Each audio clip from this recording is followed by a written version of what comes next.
నాకు ఆయన మీద చాలా అభిమానం ఉండేది. I'm big fan of his personality. For instance కొన్ని చెప్తాను. ఇప్పుడు బ్యాంకాక్ వెళ్ళారండి, ఎవరైనా వాచ్మ్యాన్ కి కొత్త బట్టలు తెస్తారా అసలు? పోనీ ఎప్పుడో రేర్ వెళ్ళారు ఒకసారి అంటే అనుకోవచ్చు. బ్యాంకాక్ వెళ్ళిన ప్రతిసారి వాళ్ళ ఆఫీస్ బాయ్ కి, ఆ వాచ్మ్యాన్ కి లేదా వాళ్ళకి కొత్త బట్టలు తెచ్చిస్తుంటారు. నేను షాక్ అయిపోయాను, అసలు ఎలా ఉంటాడు మనిషి.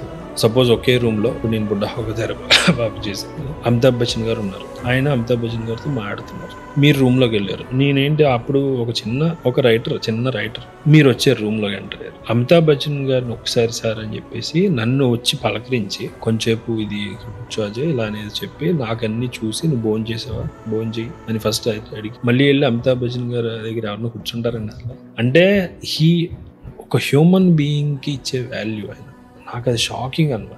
ఇప్పుడు ఎవరు వస్తారండి, అమితాబ్ బచ్చన్ సూపర్ స్టార్, ఆయనతో మాట్లాడేది మనం వచ్చి మన nothing, but he values every human being.